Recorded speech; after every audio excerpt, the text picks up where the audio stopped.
G'day guys, welcome back to True Footy for this week's edition of Just the Tips. Round 21. It is the pointy end of the season. That's probably not the correct term, but things are starting to heat up in terms of all the permutations, the way the finals can shape up, and I'm getting excited. As a West Coast fan, completely checked out of hoping that we get a win at some point, but it is starting to hot up and I am very excited to cover it all. Round 20 was probably a little bit of a letdown from the perspective that we had 4 derbies. I have to pronounce it derbies now, I'm here in Victoria.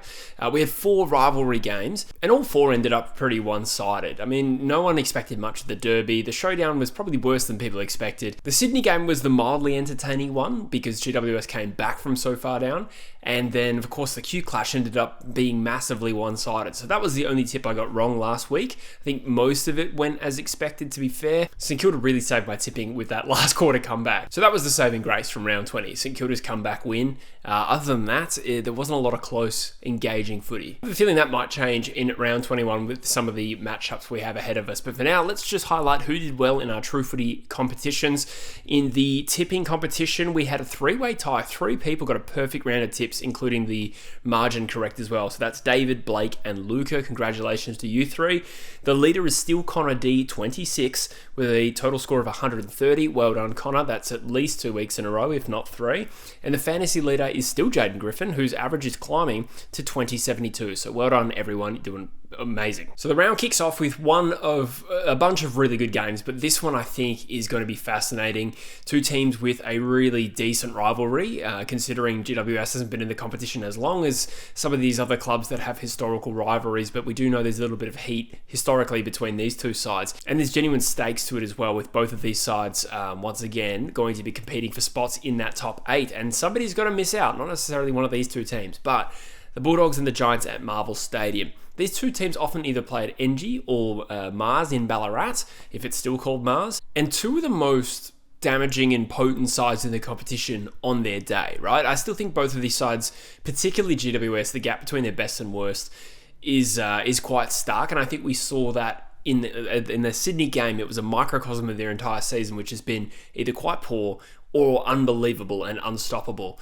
And they come up against a Bulldogs side who we know can be devastating, particularly forward of centre. They're a really strong offensive side, so it's going to be a fascinating battle watching these 2 sides take each other on. They have met earlier this year. The Bulldogs were far too good. I think it was about 32 points they won that game by. I think that game was in Canberra, if I'm not mistaken. So this time is at Marvel. I do think that the Giants, on this current run of form, are a little bit better, a lot better actually, than they were when they last did battle. Now, Dylan and I decided to tip the Giants on our predicting every game for the rest of 2025 video, but I've kind of changed my mind. For the actual tips that I'll put into ESPN and into this video, I think I'm going to tip the Dogs. I feel like they have the recent wood over the Giants, and at Marvel, well, I don't think the Giants are bad at Marvel by any stretch, but I just can't shake this feeling. In a pretty 50-50 game, we're going to see the Dogs prevail by, let's go, 4 points in a thriller. This is another juicy contest again. So yes, touch wood, in theory, there's a lot of good games on paper this weekend. So Adelaide hosting Hawthorn. The Adelaide Crows are in red hot form. Obviously last week we covered it on the live show that we do. The Crows were just all over Port Adelaide, and I don't know, you can make the argument Port Adelaide have checked out, but Adelaide in general, I mean, if you look at their percentage, they're at 146, they are extremely potent, and of course, being at home, this makes it a pretty tough test for the Hawthorn Football Club. On the flip side, though, Hawthorn has beaten Adelaide earlier this year in a pretty hard game to watch, I suppose is the respectful way to say it. They got over the line by 3 points, and Adelaide probably could have shut out that game a little bit better, but nonetheless, Hawthorn won, so fair play to them. I think it will be different now at Adelaide Oval. Having said that, Hawthorn smashed Adelaide at the end of last year in Adelaide, but we're now in a reality where Adelaide are second on the ladder at the moment, and they were bottom 4 last year. So I don't think that's necessarily going to be forecasting what happens in this game. But it does suggest that Hawthorn, they're not too bad at Adelaide Oval against Adelaide. Hawthorn's win last week over Carlton didn't really inform me too much about their chances in this game. Obviously, I think they're a chance, but I'm going to go with the home side here. I'm going to say the Crows win by 4 goals. They have lost at home this year. They lost to Geelong, at least off the top of my head. But I think Adelaide will be too good for Hawthorn. 2 sides in the mud at the moment, particularly from a PR point of view. Melbourne just coming off the biggest comeback this game has ever seen from 3/4 time. Must have checked out of that game at 3/4 time. And even in that final play where Nazaya takes the mark uncontested, there was just a terrible bottle job. West Coast, on the other hand, we know that they've been bad all year basically, but I think the heat and the negativity is compounded by, the loss to Richmond a couple of weeks ago. Yes, they lost the derby significantly, but I don't think that is a shock to anyone. Whereas the Richmond game, it's kind of cooked all morale, at least for West Coast fans. So these two sides are going head to head. Look, if there was any chance West Coast was going to pull off an upset win here, and I don't think there really was, but if there was, it would have been snuffed out by Harley Reid's injury, ruling him out for the rest of the year. So I'm going to say Melbourne should be too good by a good 50 points here. Gold Coast versus Richmond is an interesting one. Who saw Gold Coast 11-goal win coming? Now, don't get me wrong, I certainly thought they had potential to beat Brisbane. They beat Brisbane a couple of years ago. That wasn't completely what surprised me. It was the 11-goal win that surprised me. They absolutely got the jump on the Brisbane Lions and never really let them back into the contest, and they're sort of starting to build up this momentum going into finals. Of course, we just don't know if collectively we can trust them yet, and we might be wrong about that, but obviously, being a young side, they've slipped up in the past naturally. Will this be a banana skin game? Richmond were somewhat competitive against Collingwood, and then they won the 2 weeks before that. So I guess you could say Richmond are on a little bit of an upward incline in terms of their recent form, and they have beaten Gold Coast earlier this year at Marvel Stadium. I don't think they can replicate that, if I'm honest, here at Heritage Bank Stadium. Of course, it is possible. It is possible, but I would be very impressed if Richmond can pull off their third win out of 4 weeks, particularly, with the season and the position it's in at the moment, and at Gold Coast home ground, where they have proven to be very tough to beat this year, with maybe one loss there against Fremantle. Let me know in the comments if I'm wrong about that. I will say Gold Coast win this game by a healthy 6 goals, let's say 37 points. Sydney versus Essendon. Gee, at quarter time of the Sydney versus GWS game, I was thinking, Sydney are back, and they're going to be annoying for all the teams playing them on the run home, and that's probably still true.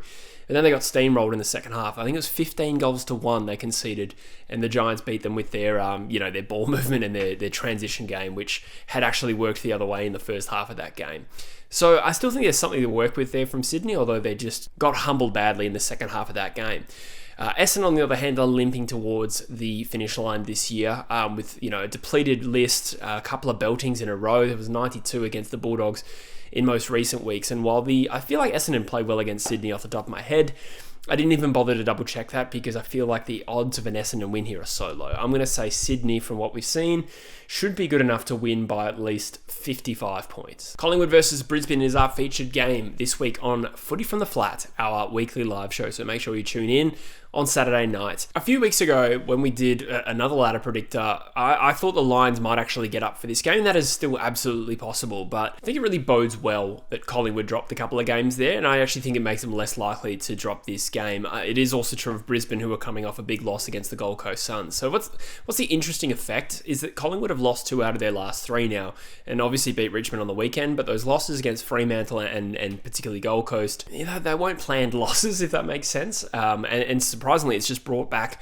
more stakes to this game than it looked like it was going to be a few weeks ago. So I reckon a few weeks ago, this looked like the game to decide the minor premiership. Well, now that Brisbane's also lost last week, the loser of this game possibly misses out on top 2. In fact, it's probably more likely than not that they miss out on top 2. So there's genuine stakes here. I mean, I think Adelaide will be one of those top 2 teams, and it's going to be probably one of these 2 sides, at least at the moment. That is what they'll be striving for. It's hard to imagine both of them make it. So this is a real game with an added layer of stakes, if you like. Geez, I'm getting hungry talking about all these stakes. Who wins it? I think this is a massive toss-up. I have no fears that Brisbane can go to the MCG and beat Collingwood, but Collingwood are naturally still a great MCG side, and I'm not sure if they do it for the 3rd time out of 4 weeks that they drop a game, particularly at the MCG.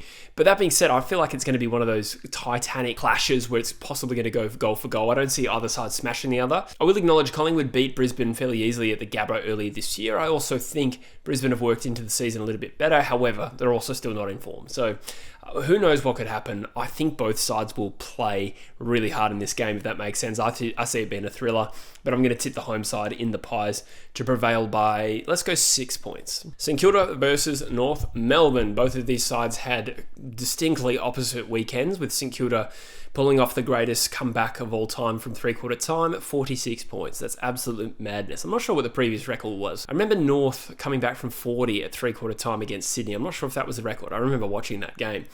Anyway, there'll be a bit of a high from that and a bit of confidence, you'd think, considering they were getting pumped to that point. They were 46 points down at three-quarter time, and it was a very one-sided contest. So has that breathed a little bit of life and momentum back into St Kilda? Well, it may not matter. I mean, North Melbourne, their performance against Geelong was pretty diabolical.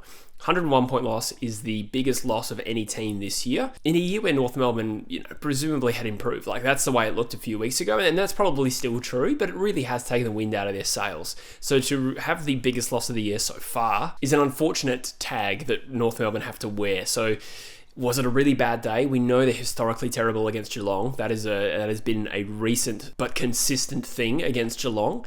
Was it just a really bad day at Marvel?